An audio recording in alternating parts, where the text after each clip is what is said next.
Hi, Marianne Croce here from Small Biz Vantage and the creator of 3 Day Weekend Systems. And I'm glad to be here each and every week. I do these lives. Welcome to Auto Shop Success in 15 minutes. And I do them for a couple of reasons. The first reason is for you to be able to shift your perspective, your vantage, if you will, the way you look at your business, because I find that most auto shop owners are so caught up in the day to day, they don't have a chance to look at that 30,000-foot view. And that's what I do here in 15 minutes. The second reason I do this is for you to take one action item away each and every week. You'll hear me say it all the time. The magic is in the doing. That really causes a ripple effect in your business, and you will reach goals sooner. You'll be amazed at what happens with these small, consistent changes. Doesn't have to be massive. So this week, I want to talk about delegation and the challenges that many owners talk to me about, many owners face, they have. If you find this valuable, please share it with another auto shop owner that you know that could use this, that would really help them. I find that this is a very giving group. People are ready to help one another all the time. So let's get started. Delegation breaks where clarity ends. So this is what happens. When clarity ends, where it ends in your system, your process, that's when we see a breakdown. Most delegation doesn't break because people refuse responsibility. Yet, a lot of times that's what owner thinks it is. It breaks because something important was left unclear. So when owner hands off something and the work starts moving, then a question comes up, something changes, or uncertainty shows up, and suddenly it now routes back to the owner again. Not because the team can't handle it, because the handoff wasn't complete. So let's talk about what gets missed here. Most owners explain the task. That's really what happens. But we want them to go deeper. We want them to understand what needs to happen here. So here's the biggest frustration that owners have. You hand it off, it starts moving, and then somehow it ends up back with you again. It's another question, another approval, another decision. And eventually this owner starts thinking, why doesn't delegation ever stay delegated? Most of the time, it's not effort, right? We're talking about incomplete clarity here. So this is what the difference that owners miss. Most are thinking that delegation means assigning responsibility to people. But ownership requires more than responsibility. Ownership needs these things. It needs decision authority, boundaries, escalation points, and confidence. Without those, the task that you've assigned, it moves, but the thinking still depends on the owner. Let that sink in for a moment. That's why owners stay mentally tied to things that they thought that they already delegated. So today, I want to share with you 3 examples because I think that's important. The first one is a customer communication example. So an owner will tell an advisor, keep the customer updated. Seems clear. But what does that actually mean? How often? At what stage of this process? How much detail should I give? How much is too much? When should the owner get involved? Without the clarity, the advisor hesitates. So when customers get frustrated or start asking harder questions, it escalates back to the owner. A stronger handoff sounds more like this. You own customer communication throughout the repair. If timings change significantly or the customer becomes emotionally escalated, bring it to me. Now that role has ownership, boundaries, escalation clarity, and that creates confidence for that role. Another one is around pricing estimates. So an owner can tell an advisor, handle the estimate. But when the customer pushes back or hesitates, uncertainty shows up. How should they explain the value? How much authority do they really have? When should they stay firm?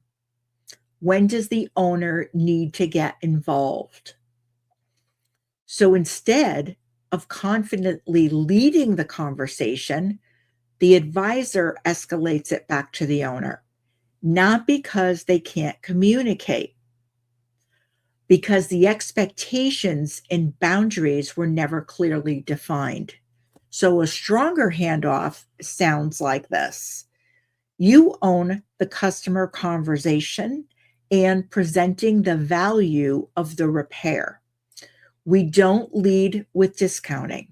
If the customer has concerns beyond your authority or the relationship is at risk, bring me in. Now the advisor understands what they own, what the expectation is, and what escalation, where it belongs, what escalation is the right time to bring that owner in. This creates confidence without training price cutting as a solution. This is a common one. Now they know what they own, what they can decide, and when escalation belongs. When do they do it, right? When is it the right time? That's what keeps work from constantly bouncing back to the owner. Another one is an upset customer. Now, this is one that owners deal with. An owner tells an advisor, handle unhappy customers. But that leaves a lot open. What authority do they have? What outcome are we aiming for? When should management step in?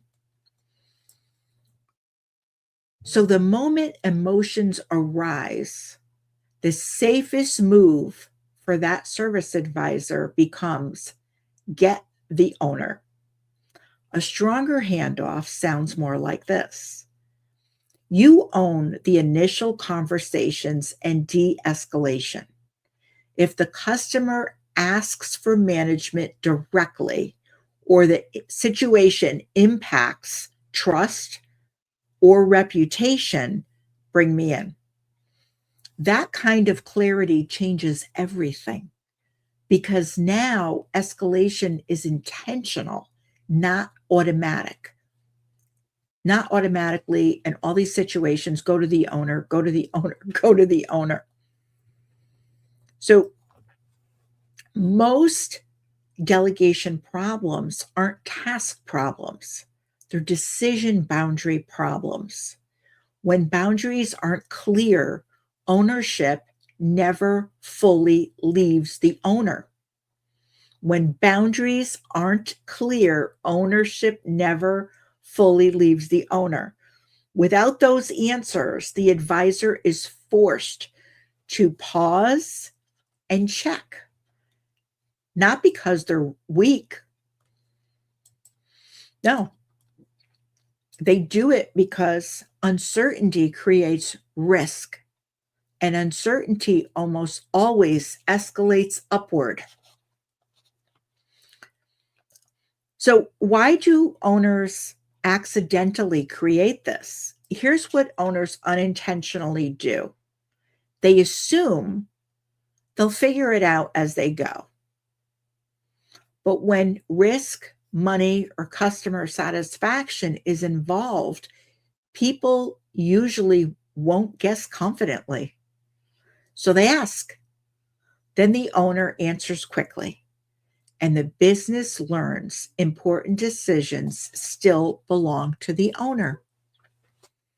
That's a pattern that most owners don't see. So here is the shift that I want you to think about, the real payoff of this. It's not delegate more. The shift is clarify the thinking behind the responsibility that you're handing off to someone. And that sounds like this: you own this outcome.